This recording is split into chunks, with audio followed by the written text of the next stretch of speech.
8 months ago, my sister returned to our hometown after a decade-long absence. She had initially left for college and never returned, causing our relationship to grow distant. We only communicated once a year, and I hadn't seen her in person for 4 years.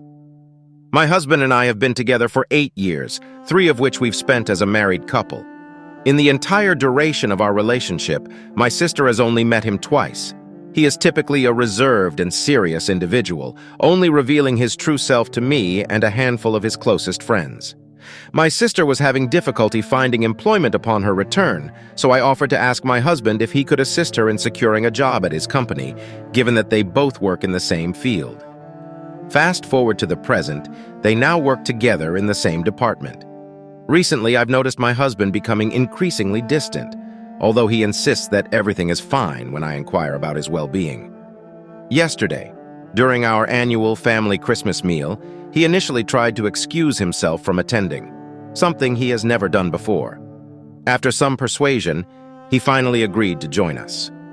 Throughout the event, my sister pulled him aside on multiple occasions for what appeared to be intense conversations, seemingly oblivious to everyone else's presence. Whenever I approached them, they would appear startled and claim they were discussing a work project with an impending deadline. Their behavior was slightly unsettling, but what truly disturbed me was an incident where my husband got up to fetch another drink. As he passed by my sister, who was seated near the kitchen door, she extended her hand towards him.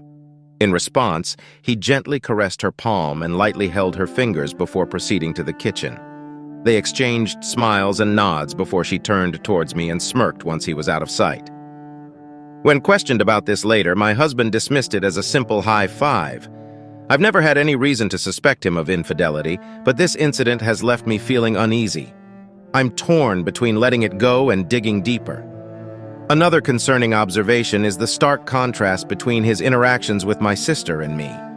While our conversations are usually brief and lighthearted, he seemed deeply engrossed in his discussions with my sister, hanging on her every word and responding thoughtfully. Update. After my initial post, which was on a Tuesday, I proposed a small weekend escape to my husband. We decided on a secluded cabin nestled in the mountains, a place where our cell phones were rendered useless due to lack of service. This was intentional on my part, as I wanted to ensure his undivided attention. The first evening was fantastic, and I nearly forgot all about my suspicions involving my sister. The next morning, however, was different. We prepared breakfast together, but he was unusually silent. I suggested a walk, to which he agreed. As we reached a nearby lake, we found some large rocks that served as perfect seats. We both settled on the same rock, sitting in silence for what seemed like an eternity. Gathering my courage, I finally voiced my concerns about his relationship with my sister. His face drained of color as he confessed to being in love with her. He explained that their shared interests and the amount of time they spent together at work, which surpassed the time he spent with me at home, had brought them closer. He felt he could discuss anything with her without it ever becoming monotonous.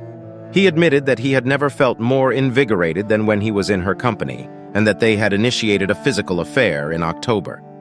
The emotional affair had begun earlier, in June, after they had worked together for a few months since the end of April. He apologized for causing me pain and for his deceit and betrayal. When I asked him about his plans moving forward, he confessed that although he knew it would hurt me, he was no longer in love with me. Hearing him confess that the emotions he has for her have never been mirrored in his feelings for me, even during the peak of our love, was the most devastating thing I've ever experienced. He made it clear that the two feelings were incomparable, and that he didn't believe it was fair to remain married to me. We mutually agreed to end our marriage, leaving me heartbroken. They are both in the process of transferring to a different city within the same company. He suggested I keep our house, but I declined because it is filled with memories of us. We've divided our finances, with him generously leaving me with more. We're preparing to put the house on the market, and I've been packing and sprucing up the place with a fresh coat of paint. He agreed to let me keep all the proceeds from the sale. New carpet and flooring are being installed tomorrow, and the movers are arriving this afternoon. I found a small house for myself to start anew, but I know it will take time to heal my broken heart. My sister, on the other hand, has been less gracious about the situation. She's been gloating and even accidentally sent me a photo of them together, where it's clear she's overjoyed at winning him over. She changed her profile picture to a selfie of her smugly smiling while he kisses her forehead. I decided to unfollow her on TikTok after she started posting pictures and videos of them together, some dating back months, which felt like a punch in the gut. I asked him if he could request her to stop, but despite his promise to talk to her, nothing has changed. I've decided to step back from social media for now, with the exception of Reddit. My mother is siding with my sister, claiming that she isn't posting these things to hurt me and that my sister deserves happiness. She blamed me for looking and told me to stop being petty. My father, on the other hand, has chosen neutrality. He acknowledged that my sister's actions were wrong, but insisted that she's still his daughter. He won't support their relationship, but he's there for me and whatever I need. He just doesn't want to be caught in the middle. I respect his stance, understanding that it's a difficult position to be in. Edit. For those who may find this situation unrealistic because it seems to have been resolved in just 18 days, let me clarify that it is far from over. They are planning to shift to a different office as he confessed feeling guilty and wanting to maintain a distance from me. However, the transfer hasn't taken place yet due to the absence of available positions. I apologize if my previous wording led to any misunderstanding. My intention was to provide as much information as possible for those who were seeking an update. Currently, I have cut off all contact with everyone involved except my soon-to-be ex-husband, and I plan on maintaining this distance for a considerable period, if not indefinitely. Once the divorce is finalized, I intend to cease all communication with him as well. What do you think about this story? Write about it in the comments. Let's get 1,000 subscribers. Love you.